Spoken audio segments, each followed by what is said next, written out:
Dans un instant, sur la TVRT, retrouvez le 20h. Informez-vous devant le 20h avec le Steakhouse Bar, restaurant atypique tudinien. Passez un agréable moment devant le 20h avec Concept Sport, une boutique unique à la ville basse.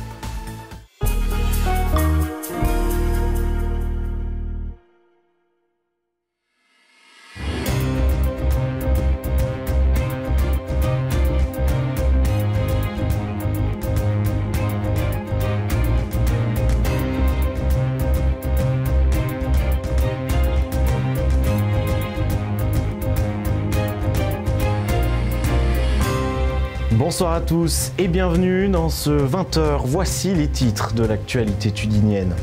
La tempête Eunice s'est abattue sur la Belgique il y a maintenant 10 jours, mais les dégâts dans la commune sont encore visibles. Le chêne maillard, un des symboles de la région, a tout simplement été terrassé par les rafales de vent.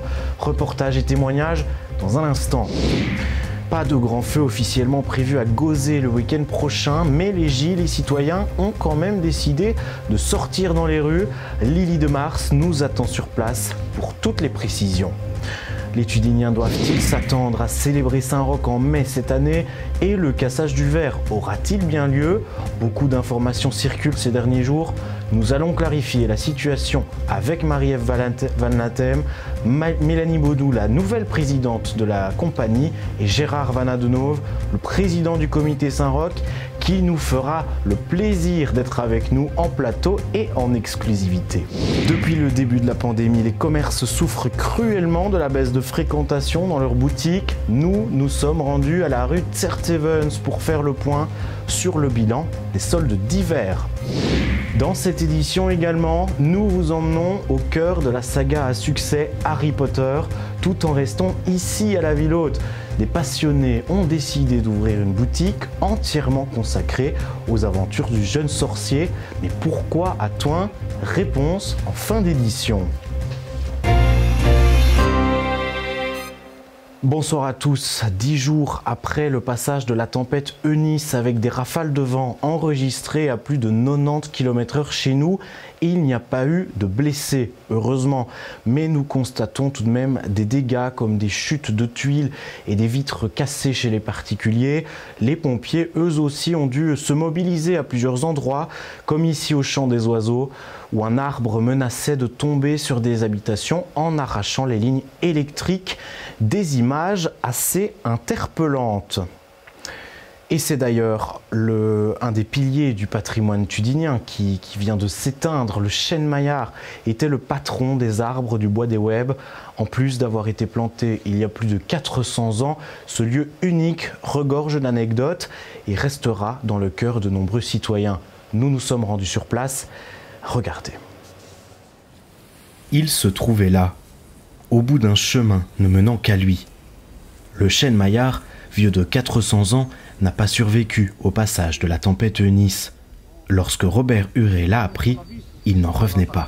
C'est un témoin qui a vécu la moitié d'un millénaire quasi dans le Bois des Webs. Donc c'est vraiment le patriarche. C'est celui qui, c'était le plus gros, le plus vieux. C'était le repère de beaucoup de gens de Web, pour ne pas dire tous les gens de Web. Le repère en disant, un repère naturel, on disait, ah oui, le chêne maillard, on savait bien où il était. Il avait pourtant survécu à de nombreuses tempêtes et intempéries auparavant, mais son état intérieur, en pleine décomposition, devenait réellement problématique et déstabilisait cet être majestueux. C'est un endroit vraiment important pour les Tudiniens et surtout pour tous les citoyens des Webs. C'était un point de repère, un endroit où on faisait des balades et surtout un endroit aussi où on se donnait rendez-vous. Et donc je pense que s'il pouvait parler, ce chêne maillard aurait beaucoup de choses à raconter. Il a vu passer plein d'enfants, il a vu passer des amoureux, parce que c'était aussi un endroit de rendez-vous pour faire une petite balade au bois en amoureux. Il avait vraiment une notoriété reconnue de tous, quoi. Donc la volonté, bien entendu, c'est de le maintenir où il est. J'ai parlé avec le DNF qui nous dit qu'il n'y a pas de problème. Cet arbre ne menace plus personne. Et donc mon intention est de le laisser là et ça va rester un point de repère pour les Tudiniens. Heureusement peut-être qu'il ne puisse pas parler tout compte fait. Ce lieu plein de mystères restera quoi qu'il arrive le repère du chêne maillard.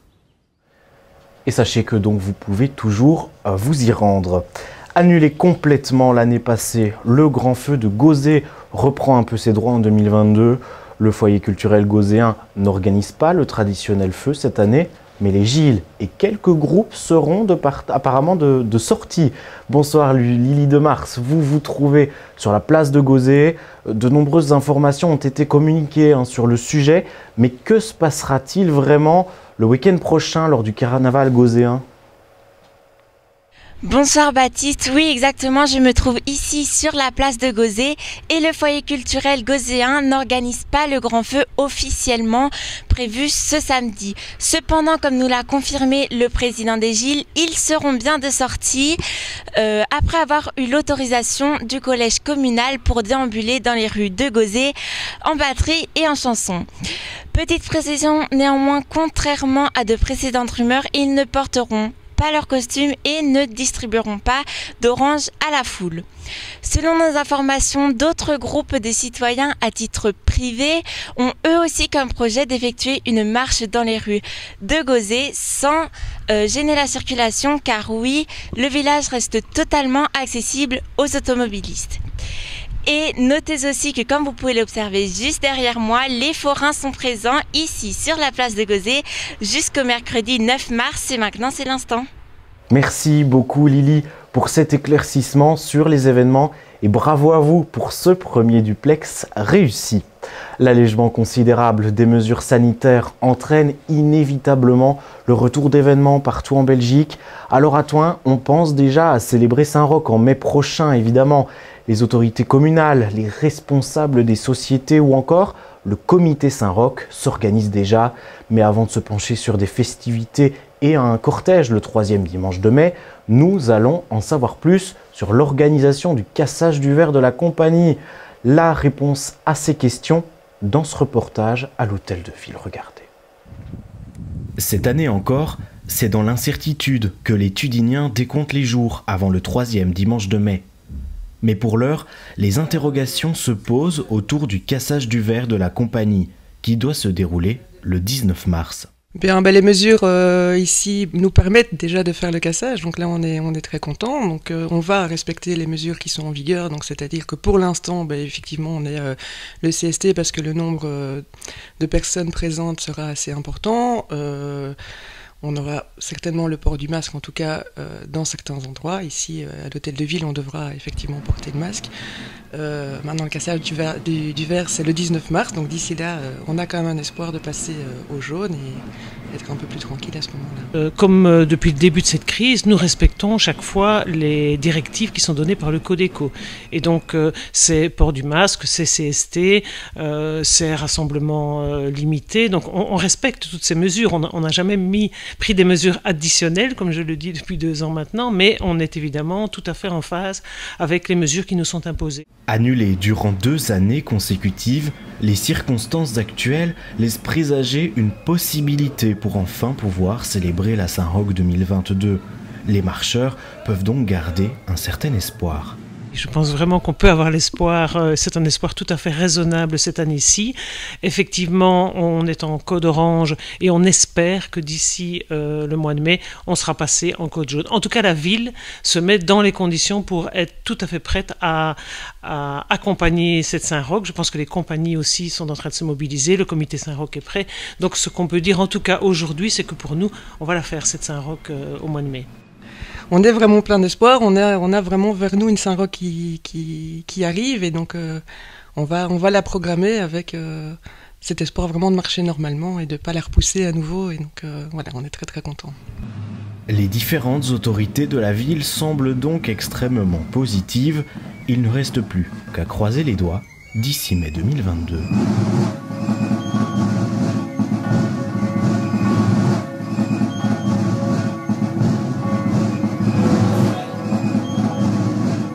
On vous a laissé en fin de reportage de la musique et un folklore qui manque énormément aux Tudiniens. Bonsoir Gérard Vanadonov. Bonsoir Baptiste. Merci d'avoir accepté notre invitation. Vous êtes le président du comité depuis 11 ans déjà.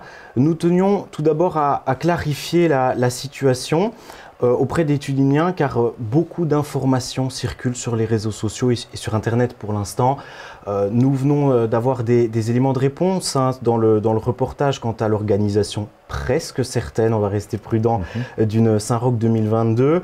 Tout d'abord, pour mieux comprendre les décisions concernant les activités touchant au folklore, cela se discute entre plusieurs organisations ou alors au final c'est le comité Saint-Roch qui a le monopole sur les décisions? Alors, la Saint-Roch, j'ai toujours l'envie de dire que c'est une œuvre collective. Donc, le bourgmestre, forcément, a son mot à dire. Le comité Saint-Roch organise la partie folklorique. Les sociétés participent à la Saint-Roch, les batteries, les marcheurs. Et c'est une procession escortée. Donc, monsieur le doyen a aussi un rôle important à jouer dans la préparation de la messe, notamment. Et donc vous avez mentionné aussi le fait de réunions. Il y a des réunions qui sont organisées. Ces réunions, elles ont déjà débuté pour la Saint-Roch 2022? Oui, tout à fait. Donc le comité Saint-Roch a rencontré Madame la bourgmestre et les joints du folklore pour envisager ce qui pourrait se passer ou ce qui se passera au mois de mai, et s'il y a un souci, voilà, autre chose. Et puis le comité Saint-Roch se réunit pour préparer la Saint-Roch comme les sociétés le font, et elles sont très, très, je vais dire, enthousiastes et optimistes quant à la Saint-Roch du mois de mai. Donc voilà. Optimiste, en effet, faut toujours le rester. Pour l'instant, depuis le 18 février, la Belgique est passée en code orange. Nous devrions même passer en code jaune prochainement. La réponse vendredi dans le prochain conseil de concertation. Dans l'état actuel des choses, comment peut-on envisager les festivités du troisième week-end de mai? Je pense notamment à la place du chapitre Noir de Monde, le samedi soir avant la marche, la retraite au flambeau, la foule sur les abords du cortège, dans les cafés en soirée. L'installation de jauges, de CST, de mesures supplémentaires, est-ce que c'est réaliste? Mais c'est-à-dire que je pense que comme Madame la bourgmestre l'a dit dans le reportage, je pense qu'on est de toute façon tributaire des décisions qui sont prises, et on doit se référer à ce baromètre Corona. Donc si nous sommes en code jaune, effectivement, on peut envisager raisonnablement une Saint-Roch pratiquement normale. Si on est en code orange ou rouge, bon, enfin ça c'est encore un petit peu plus sérieux. Là c'est plus compliqué une Saint-Roch ordinaire, normale, est beaucoup plus compliquée à organiser, ça c'est clair. Et par exemple, vous parlez donc si on revient en code orange ou rouge, là dans un cas d'extrême urgence, vous en avez déjà discuté au cours des réunions? Oui. Donc évidemment on a envisagé tous les cas de figure. Je pense que tous les marcheurs, tous les Tudiniens on a un petit peu marre d'attendre que la prochaine Saint-Roch arrive, et donc effectivement, dans le cas présent, on a envisagé une Saint-Roch normale en code jaune pour les 14, 15 et 16 mai prochains. Et si on n'est pas en code jaune à ce moment-là, on a envisagé effectivement une solution de repli. Solution de repli, on allait y venir justement. On parle d'un plan B, c'était la question que j'allais vous poser. Si on ne peut pas organiser cette Saint-Roch pour différentes raisons, mais notamment si le baromètre revient au rouge ici en mai, vous avez pensé à un plan B pour quand même pouvoir avoir une Saint-Roch 2022, mais pas forcément en mai? Alors, que les choses soient claires, la Saint-Roch de Thoin restera le 3e dimanche de mai. Il n'est pas question de déplacer cette Saint-Roch. Voilà, à Thoin c'est comme ça. Par contre, nous avons proposé aux sociétés tudiniennes, enfin aux responsables de sociétés tudiniennes, le 18 février dernier, lors d'une réunion, que quelque chose se produise en été, au mois d'août, et pour qu'il y ait une forme d'évocation de la Saint-Roch. Alors il ne s'agit pas de faire n'importe quoi, évidemment, il y aurait une sortie, un cortège, un défilé digne, pour marquer quand même Saint-Roch. Et ce serait une Saint-Roch bis, j'ai envie de dire. Mais non, on reste quand même dans l'organisation d'une Saint-Roch comme on l'a connue en 2019 par exemple, où on est dans des adaptations pour pouvoir quand même célébrer le Saint, mais d'une façon différente. Ce serait une évocation de la Saint-Roch au mois d'août. Mais bon, voilà, je pense qu'on en a déjà parlé un petit peu tout à l'heure, il faut rester optimiste. Rester optimiste. Voilà, vraisemblablement, effectivement, tout début mars, on passera en côte jaune. Alors voilà, espérons qu'on restera en côte jaune très très longtemps et que la Saint-Roch se passe normalement, quoi. Bien sûr, et de toute façon, on reviendra en détail dans les prochains mois quand la situation du moment nous parviendra. Tout autre chose à présent, Gérard Van Adenhove, nous souhaitions également en savoir un petit peu plus sur l'ouverture aux candidatures pour les femmes afin de rejoindre le comité Saint-Roch cette année. C'est une annonce que beaucoup de personnes attendaient avec impatience, tout de même dans un milieu qui de manière générale reste assez conservateur, surtout en matière de poste, de décision. Alors bien entendu, les choses évoluent et on l'a vu dans les heures, on l'a vu tout à l'heure dans le reportage Mélanie Baudou, le simple exemple qui prend le flambeau de la compagnie cette année.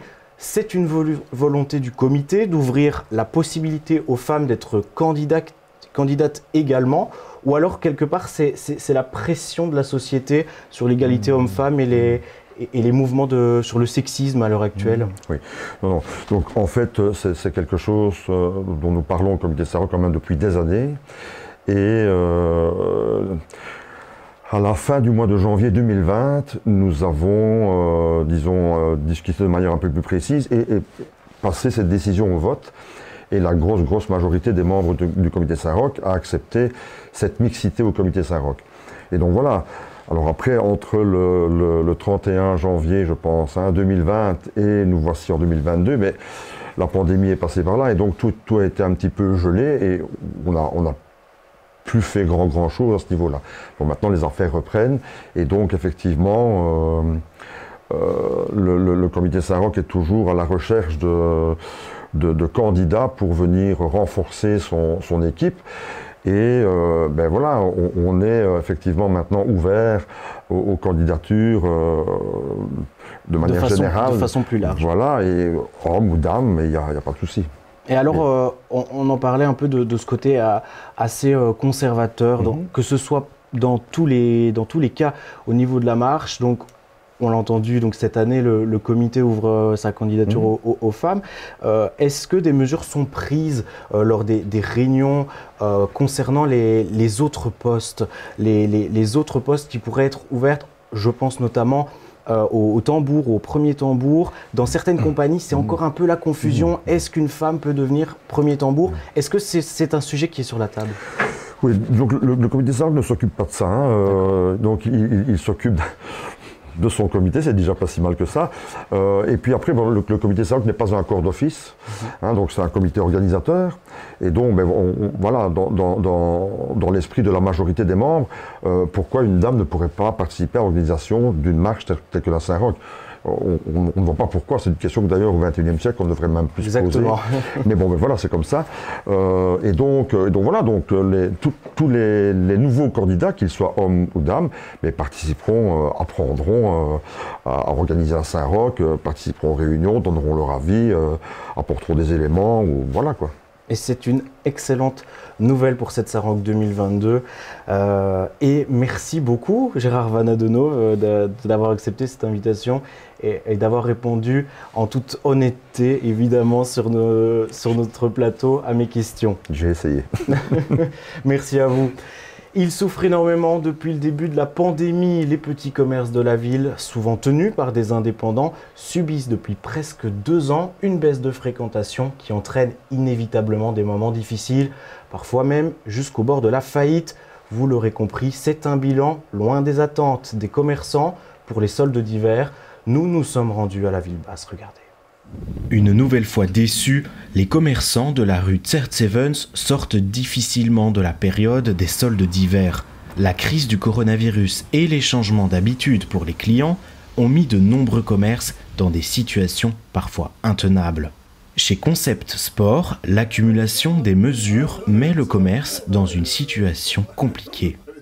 Alors au niveau des soldes, on ne peut pas dire que ça m'a aidé, puisque la fréquentation, encore une fois, du magasin n'a pas été optimale.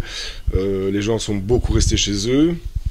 Il y a le problème des achats en ligne et forcément tout ce qu'on entend par les médias, le fait que le prix de l'électricité, du gaz et autres produits augmentent, donc forcément les gens sont prudents dans leur achat et font de petits achats quand ils doivent vraiment les faire.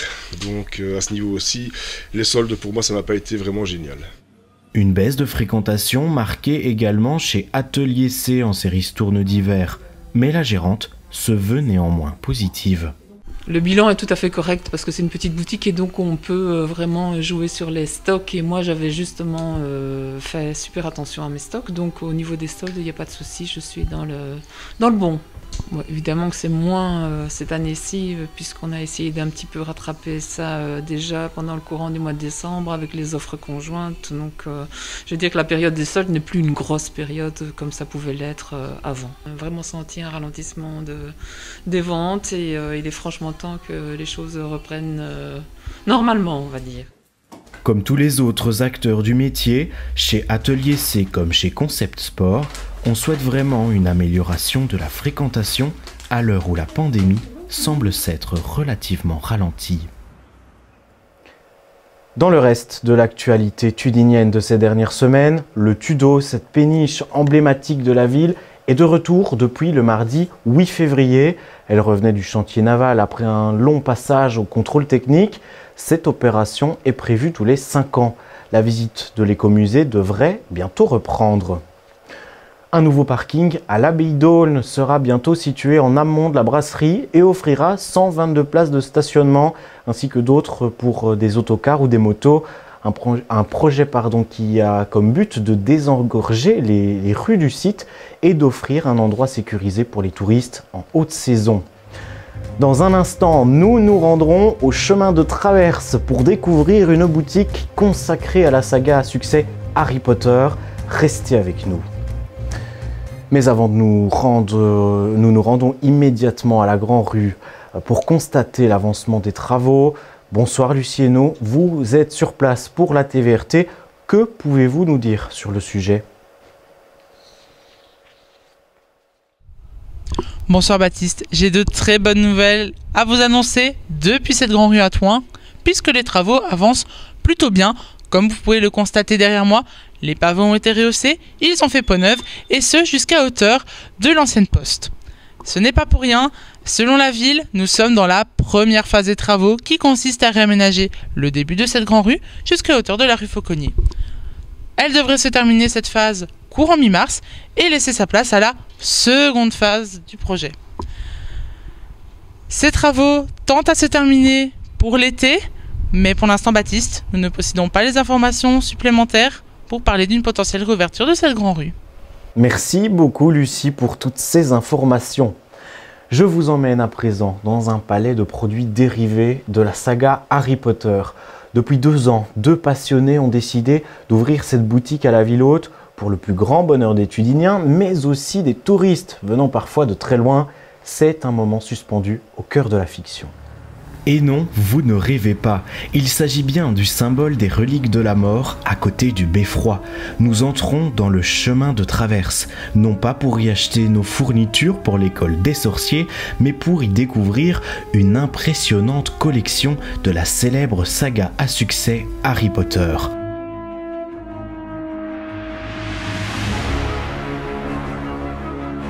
Tu es un sorcier, Harry. Le premier film, sorti en 2001, est très vite devenu un leader de box-office tel que les 7 autres films ont suivi le même schéma. Mais quel rapport avec notre ville médiévale? Le gérant a une explication. Harry Potter, c'est vraiment un petit peu l'ambiance château Poudlard et tout ça. Et toi, se rapproche vraiment à une ville médiévale. Et du coup, on était vraiment dans l'ambiance et on a essayé de garder justement cette ambiance un petit peu fantastique. Quand on a commencé en fait avec mon associé, on voulait faire quelque chose en complémentaire, parce que on fait ça en complémentaire. Et mon associé, il a vu cette bâtisse et il a dit « Oh, elle est magnifique » et tout ça. Et donc lui, il a sauté dessus. Et quand moi, je l'ai visité la première fois, j'ai dit « C'est bon, on se lie à ma passion d'Harry Potter, ça ira parfaitement avec le magasin. » Dans cette boutique, l'univers de J.K. Rowling est représenté sous toutes ses formes et à travers de nombreuses franchises, comme les célèbres marques Lego, Ravensburger et son labyrinthe, sacs, textiles ou encore mugs, sans oublier les incontournables pop, très appréciés chez les collectionneurs de grande fiction. Une offre assez diversifiée qui attire une clientèle venant parfois de très loin. La ville de Thouin devient de plus en plus touristique et c'est vrai qu'on a énormément de touristes qui viennent un peu partout pour Thouin et qui en même temps découvrent la boutique. Et on a le côté des fans qui évidemment des fois viennent de France parce que on n'est pas très loin de la frontière française, Mons, Charleroi, Bruxelles. Donc on a vraiment un petit peu de tout et on a aussi des Tudiniens qui viennent régulièrement. On commence de plus en plus à avoir de la concurrence, mais voilà, nous on fait ça vraiment par passion, en complémentaire, donc voilà, c'est vraiment par passion.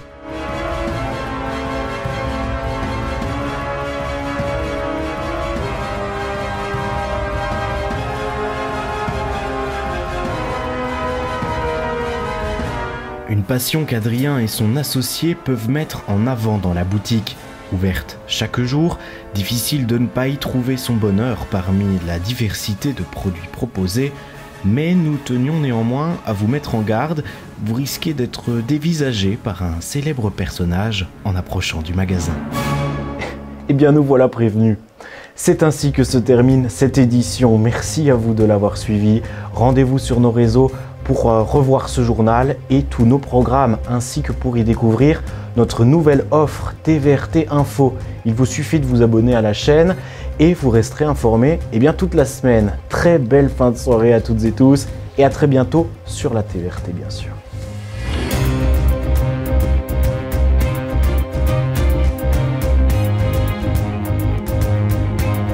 Retrouvez toute l'info sur nos réseaux sociaux et sur TVRT Info.